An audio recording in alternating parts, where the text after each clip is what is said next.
essentially what I think has happened over the last 10 years and what I think is going to happen over the next few years is that the world, after the financial crisis, the central banks just got together and just printed all this liquidity. And that went on for 5 or 6 years. At the end of 2015, beginning of 2016, the US stopped mixing the milkshake, and we started raising interest rates. And the raising of the interest rates from 2016 to 2019 combined with a number of other factors. It's not just interest rates, but interest rates were a big factor. And the fact that our interest rates, while they've come down a lot, are still higher than Japan and Europe, who have negative rates.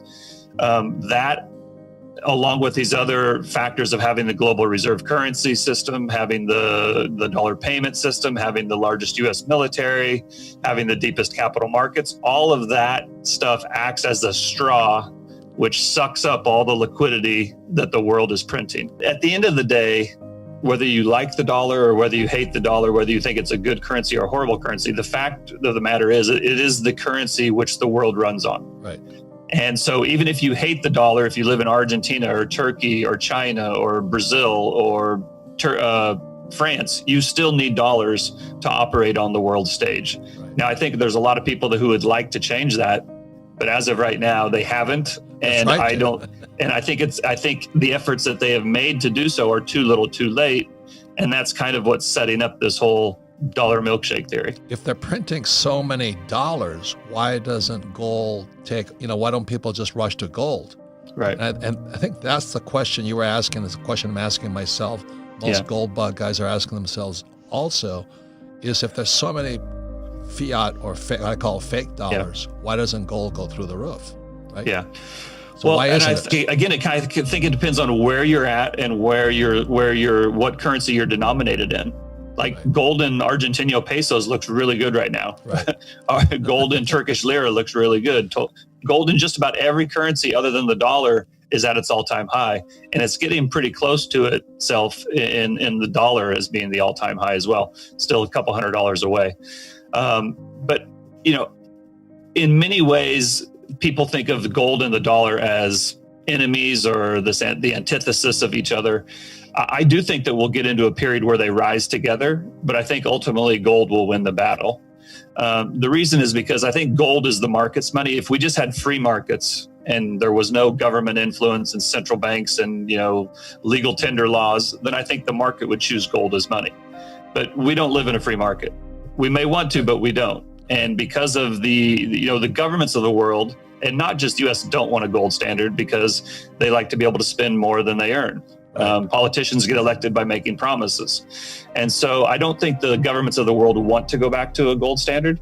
I think the market might force it on them, but they will fight it. And in that fight, I think that's where gold gets kind of tampered down from time to time. I'd say that the main difference pre-corona and post-corona from my point of view is the extent to which the United States is going to help mix the milkshake going forward. Before, I thought that we might mix it a little bit and the rest of the world would continue to mix it a lot and we would suck it in. Well, now I think we're in there mixing it with them. But I still think for a number of reasons, the U.S. is going to be the primary recipient of sucking in all that milkshake, all that liquidity that the rest of the world is, and that we are now printing, or the liquidity that we're putting into the market. So the world's printing money, but that's going to flow to the U.S. is what you're saying. Exactly. And as that capital comes into the U.S., I don't just think it sits in cash. I think it gets put into places that yield a little bit more than cash. Maybe it goes into Coca-Cola. Maybe it goes into IBM. Maybe it goes into Electronic Arts or Microsoft. Some of these companies that have some growth potential that maybe pay a dividend. And to think about it, it really depends on where you're sitting on how this works out. If you're sitting in Argentina and you have some excess savings and you can put it in the dollar and the Argentinian peso goes down 10%, you've just made 10%. But if you also put it in Coca-Cola and Coca-Cola pays you a 3 or 4% dividend, now you've made 13%. And if Coca-Cola happens to go up 6%, now you've made 20%. So, now you don't get that same thing if you're in the United States because the dollar is your currency. But my point is that whether you like it or not, the biggest demand for currency out there is the demand for the dollar. And despite the fact that they're printing a lot of it, the demand for it dwarfs the supply. And the reason for that is much of the world's debt is also denominated in dollars. So they have to pay back the debt in dollars. Absolutely. Everybody knows that the U.S. is 24, 23, 25 trillion dollars in the debt. But what a lot of people don't know is that the rest of the world has an equivalent amount of debt. A lot of times the number that's spoken is 13 trillion that the rest of the world owes. But if you actually drill down into corporates and some other, the shadow banking system, it's probably 25 or 30 trillion dollars outside the United States that people that don't operate in the dollar owe in dollars. And again, when the demand for the dollar comes for paying the interest on those dollar loans and paying those dollar loans back. So the demand for dollars is kind of through the roof. I saw a good chart the other day that showed the size of the balance sheet for the Fed versus our GDP. And then it showed the size of the balance sheet for the ECB versus the Euro area GDP, Japan versus Japan GDP. And we are still the lowest, but even that is misleading because we are the world's currency, and a big part of the global GDP takes in dollars. So if you actually calculate the Fed's balance sheet as a percent of global GDP, it's much lower than everybody else.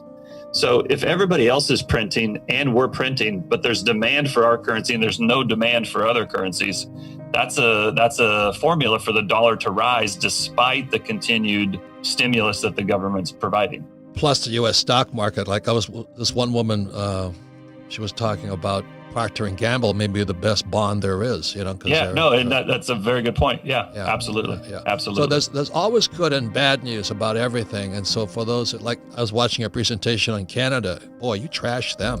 Holy moly. Unfortunately, the monetary system is just not designed for the dollar to get stronger. And as it does so, it's going to just wreck the global economy. I mean, I think the rest of the world is going to just go through really, really, really, difficult time. Right. And ultimately, that's not good for the U.S. either. So as the dollar continues to get stronger, despite the Fed's efforts to, bring it lower, I think eventually the world will have to come together in another Bretton Woods type conference or another Plaza Accord type conference. And I think they'll have to either write debts down or introduce a new currency or reset the system in some form or another.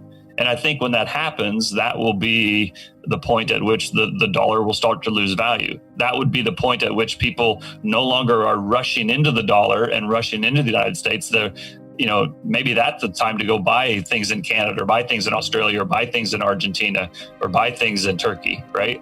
Because their assets will be very discounted. And I think as capital then leaves the U.S. to go invest in those other places, that will cause the dollar to go down.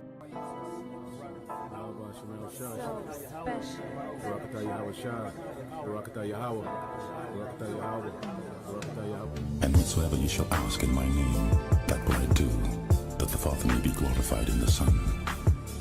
If you shall ask anything in my name, I will do it. If ye love me, keep my commandments.